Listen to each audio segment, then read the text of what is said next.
या एक सपना देखा गया, एक अधूरा टुकड़ा। जनाड़ू में कुबला खान ने एक शानदार आनंद का महल बनवाने का आदेश दिया, जहां अल्फ पवित्र नदी बहती थी, ऐसी गुफाओं से होकर जो आदमी नहीं नाप सकता, और जाती थी एक अंधेरी समंदर की ओर। 10 मील की उपजाऊ जमीन दीवारों और मीनारों से घिरी हुई थी।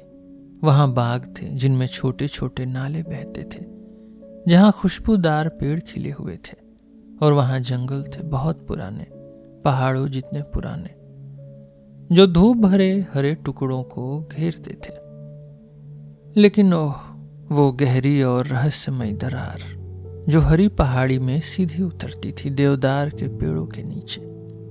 एक जंगली जगह, पवित्र और जादुई, जैसे चांद की हल्की रोशनी में एक औरत अपने राक्षस प्रेमी को रोती हुई बुला रही हो, और उस दरार से बिना रुके उथल पुथल के साथ, जैसे धरती तेज सांस ले रही हो, एक जोरदार फवारा फूटता था हर पल, जिसके तेज और टुकड़े वाले फटने से बड़े पत्थर ऊपर उछलते थे जैसे ओले गिरते हों, या जैसे गेहूं को पीटा जा रहा हो और भूंसी उड़ रही हो।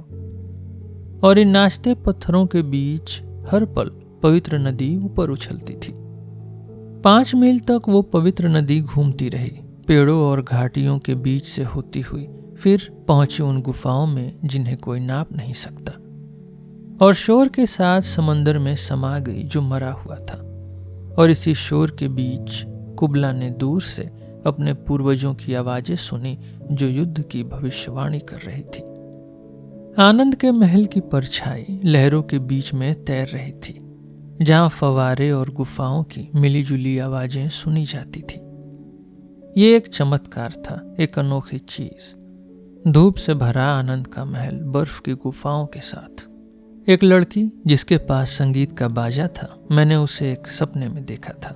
वो अबिसीनिया की लड़की थी, और वो अपने बाजे पर बजा रही थी, अब बूरा पहाड़ के बारे में गा रही थी। काश मैं उसके गीत और संगीत को अपने अंदर फिर से ला पाता, तो मुझे इतनी गहरी खुशी मिलती कि तेज और लंबा संगीत बजाकर मैं आसमान में वो महल बना देता, वो धूप वाला महल, वो बर्फ की गुफाएं, और जो भी सुनता उसे वहां देखता, और सब कहते बचो बचो।